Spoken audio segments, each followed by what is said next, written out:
ఎవరెన్ని సర్వేలు చేసినా మే 23న వైఎస్ఆర్ కాంగ్రెస్ పార్టీ గెలవడం ఖాయమంటున్నారు వైఎస్ఆర్సీపీ రాష్ట్ర ప్రధాన కార్యదర్శి దాడి వీరభద్రరావు. ఎన్నికల్లో గెలవడానికి చంద్రబాబు మరో భారీ నాటకానికి తెరతీస్తారని, ఆయన ఎన్ని పన్నాగాలు పన్నినా ప్రజలు మరోసారి మోసపోరని ధీమా వ్యక్తం చేశారు. ఈ 5 ఏళ్ల పాలనలో చంద్రబాబు ప్రజలకు ఏం చేశారని ప్రశ్నించారు. పక్క రాష్ట్రాల సీఎంలతో ప్రచారం చేసినా చిన్నబాబు పెద్దబాబుకు ఎలాంటి ప్రయోజనం ఉండదని, టీడీపీకి ఇక కాలం చెల్లిందని వీరభద్రరావు అన్నారు. అవినీతి లేని పరిపాలన అందించగల సత్తా కేవలం వైఎస్ జగన్మోహన్ రెడ్డికే ఉందంటున్న వీరభద్రరావుతో మా ప్రతినిధి Raj Kumar face to face. పాటు వైఎస్ఆర్సీపీకి సంబంధించిన రాష్ట్ర ప్రధాన కార్యదర్శి దాడి వీరభద్రరావు గారు ఉన్నారు. సో ఎట్లా ఉంది సార్ ఇప్పుడు ఉన్నటువంటి పరిస్థితులలో రాజకీయాలు ఎట్లా ఉన్నాయి? ప్రస్తుత పరిస్థితుల్లో అయితే ప్రభుత్వానికి వ్యతిరేకత వీళ్ళు బయటపడుతుంది.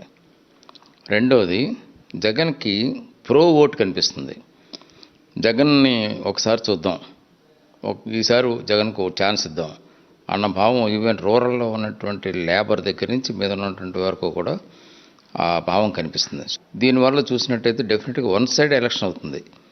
ఖచ్చితంగా వైఎస్ఆర్సీపీ 120 సీట్లకు తక్కువ రావు. సో పూర్తి స్థాయిలో ఇంటెలిజెన్స్ బ్యూరోని పూర్తిగా వాడుకున్నటువంటి పరిస్థితి. ఎలక్షన్ కమిషన్ చివాట్లు పెట్టినాక కూడా మళ్ళీ జీవోలు మార్చి ఇతనికి ఎలక్షన్ కమిషన్తో సంబంధం లేదన్నటువంటి చెప్తున్నటువంటి పరిస్థితి. ఎట్లా చూడొస్తారు ఇవన్నీ? ఆయన ఆఖరి నిమిషం దాకా అలాగ ప్రయత్నం చేయడం అనేది ఆయనకు అలవాటే చంద్రబాబు గారికి. కానీ ఏవి ఫలించవు. దానివల్ల ఆయన చేస్తున్న ప్రతి పని కూడా వ్యతిరేకత వస్తుంది ఆయనకి. కానీ ఈవేళ వాళ్ళ కొడుకు ఇది లోకేష్కి మొత్తం రాజ్యాన్ని అప్పచెప్పాడు, ఈ రాష్ట్రాన్ని అంతా కూడా. ఆయన బుకింగ్ మాస్టర్, మొత్తం కలెక్షన్ ఏజెంట్. ఆయన గవర్నమెంట్ని మొత్తం దోచుదింటున్నాడు. రాష్ట్ర ప్రజల తాలూకు సంపద అంతా దోచుదినేటువంటి పరిస్థితి రావడం అనేటువంటి జరుగుతుంది. లోకేష్ రాష్ట్ర కోట్లు అంటే ఎక్కువ ఉంటుంది. నేను అంతకంటే ఎక్కువ ఉన్నా ఆశ్చర్యపోవాల్సిన పర్లేదు. ధనదాహం ఉండడం వల్ల వీళ్ళ అధికార దాహం వచ్చింది. అవసరమైతే ఈయన ప్రైమ్ మినిస్టర్ అయిపోవాలి, వాళ్ళ అబ్బాయి ఏమో చీఫ్ మినిస్టర్ అయిపోవాలి. ఇక్కడ ఇది వాళ్ళ తాలూకు వ్యవహారం. ప్రజల తాలూకు వేవ్ చంద్రబాబుకు వ్యతిరేకంగా ఎప్పుడైతే ఉందో, జగన్కి అనుకూలంగా ఎప్పుడైతే ఉందో, ఎంతమంది చంద్రబాబులు వచ్చినా ఎంతమంది లోకేష్లు వచ్చినా ప్రజలు మారరు. ఈ 5 సంవత్సరాల్లో ఆయన చేసింది ఏంటి చెప్పండి? రాజధానిలో ఒక్క పెర్మనెంట్ బిల్డింగ్ నిర్మాణం చేశారా? కేంద్ర ప్రభుత్వం డబ్బు ఇవ్వలేదు అని డబ్బు ఇచ్చింది కదా, ఇచ్చిన డబ్బుని ఏం చేశారు? రాజ్యాంగపరమైనటువంటి మీ విధులను కూడా మర్చిపోయి వదిలేసి నన్ను మీరు లెక్క అడుగుతారా అంటారు. ఏంటది? మరి కలెక్టర్ దగ్గర నుంచి మీరెందుకు లెక్కలు అడుగుతున్నారు? ఎంఆర్ఓల దగ్గర నుంచి మీరెందుకు లెక్కలు అడుగుతున్నారు?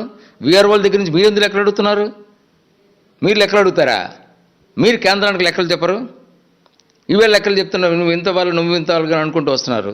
ఇటువంటి డైలాగ్స్ చెప్పడం వల్ల ఆయన ఇంకా చౌకబారిపోతున్నారు. అంటే ఈయన సాధించింది ఏమీ లేదండి. ఆయన తర్వాత బేసికల్లీ సంక్షేమ కార్యక్రమాలకి చంద్రబాబు వ్యతిరేకి, ఆయన వ్యతిరేకి. అయితే అలా ఉండడం వల్ల ఫెయిల్ అయిపోయారు కాబట్టి ఈవేళ అన్నీ ఇచ్చేస్తానని చెప్తాను. ఈ 4.5 సంవత్సరాలు ఎందుకు ఇవ్వలేదండి? ఇప్పుడే జ్ఞాపకం వచ్చారు. ఈవేళ మహిళలు ఆయన మీటింగ్లో ఎవరు వస్తున్నారు చెప్పండి? కార్యకర్తలు తీసుకొస్తున్నారా? లేదే, జిల్లా కలెక్టర్లు తీసుకొస్తున్నారు. వెలుగు అధికారులు లేకపోతే డిఆర్డీ అధికారులు ఇటువంటి వాళ్ళందరికీ అప్పచెప్పి వాళ్ళందరికీ ఇచ్చి వాళ్ళని తీసుకొస్తున్నారు. వీళ్ళని తీసుకొస్తున్నారు. వాళ్ళు ఏడుస్తున్నారు అధికారులు. ఇదేంటండి ఎలక్షన్ టైం అప్పుడు కూడా మమ్మల్ని తీసుకురమ్మంటున్నారు, మమ్మల్ని చంపేస్తున్నారండి అలాగని చెప్పేసి. అందరికీ పేకల దాకా ఉంది. ఈ మహిళలకు కూడా పేకల దాకా ఉంది. అవినీతి జరుగుతుంటే కళ్ళు కనపడలేదండి చంద్రబాబు నాయుడు గారికి. ఇసుక మాఫీలో అంత ఘోరంగా ఎవరి మీద అయితే కంప్లైంట్స్ ఉన్నాయో వాళ్ళని సీట్ ఇవ్వడం మానేయాలి. ఇవ్వకుండా ఏం చేస్తున్నాడు? పక్క నియోజకవర్గానికి సీట్ ఇచ్చారు. అక్కడ చింతమనేనికి పక్క నియోజకవర్గం సీట్ ఇచ్చారు. ఇక్కడ అనితికి పక్క నియోజకవర్గం కొవ్వూరులో సీట్ ఇచ్చారు. దేనికి ఇచ్చారండి? వాళ్ళు నోరు విప్పి మేము తిన్నదంతా మేమే తినలేదు, ఇందులో సగం లోకేష్కి ఇచ్చాం, ఇంత అమౌంట్ మేము తిన్నాం, ఇంత అమౌంట్ లోకేష్కి ఇచ్చామని వాళ్ళు చెబుతారేమో అనేటువంటి భయంతో క్రిమినల్స్కి 420స్కి భూ కబ్జాదారులకి మీరు మళ్ళీ సీట్లు ఇవ్వడం జరిగింది. It is evident. ఎందుకంటే మీకు ఏం చెప్పాలండి? చంద్రబాబు నాయుడు గారి అవినీతికి ఇది ఆయన తాలూకు సీట్లు ఇచ్చేటువంటి విధానమే ఉదాహరణ. ఇవాళ ఇతర రాష్ట్రాల నుంచి మమతా బెనర్జీ, ఫరూక్ అబ్దుల్లా, కేజ్రీవాల్కే దిక్కులేదు. ఢిల్లీలో గెలుస్తాడో పోతాడో తెలియదు. మరి ఎందుకు వచ్చాడండి? మమతా బెనర్జీ ఏమైందో తన పరిస్థితి తెలియదు. ఎందుకు వచ్చిందండి? రేపు ఎలక్షన్లు ఫేస్ చేస్తున్నాడు ఫరూక్ అబ్దుల్లా, అతనికే పరిస్థితి లేదు. ఎందుకు వచ్చారండి? ఊరిని వస్తారా? పేమెంట్ మీద వస్తారు వాళ్ళు. మీ పార్టీ ఫండ్ నేను ఇస్తున్నాను, నీకు 200 కోట్లు ఇస్తాను, మీరు కొంచెం 2 రోజులు వచ్చి తిరగండి అని అంటేనే వాళ్ళు టైం స్పేర్ చేసుకుని వస్తారు. లేకపోతే వాళ్ళు ఎందుకు టైం స్పేర్ చేసుకుంటారండి ఇలాంటి టైం అప్పుడు. కాబట్టి వాళ్ళందరికీ పేమెంట్లు చేసి తీసుకురావడం జరుగుతుంది. మొన్న ఏం చేశారు మరి తెలంగాణ ఎన్నికల్లో డబ్బులు ఇవ్వలేదా? ఓటుకి 10,000 ఇచ్చారు ఈయన చంద్రబాబు గారు, ఓటుకి 10,000. మన నంద్యాల ఎలక్షన్లో ఎంత ఇచ్చారండి? ఓటుకి 20,000 చొప్పున ఇచ్చారు. తీసుకున్న వాళ్ళు నాకు చెప్పారు. అంచేతను అన్నిటికీ డబ్బు కొలలో పుష్కలంగా ఉంది. ఏం చేసుకుంటారండి మొత్తం డబ్బు అంతా? ఈవేళ కూడా ఓటుకి 5,000 ఇచ్చినా నష్టం ఆశ్చర్యపోక్కర్లేదు. ఒకసారి అన్నారు, సంవత్సరం కింద చంద్రబాబు నాయుడు గారు అన్నారు, అవసరమైతే నేను ఓటుకి 5,000 ఇస్తాను, ఓటుకి ₹1,00,000 సంపాదిస్తాను అన్నాడు. That is his theory. ఈవేళ కూడా అదే ఆయన థీరీని పట్టుకుని ఎమ్మెల్యేలు అందరూ ఆ థీరీలో నడుస్తున్నారు. ఈవేళ ఒక్కొక్కడు 300 కోట్ల నుంచి 400 కోట్లు సంపాదించారు.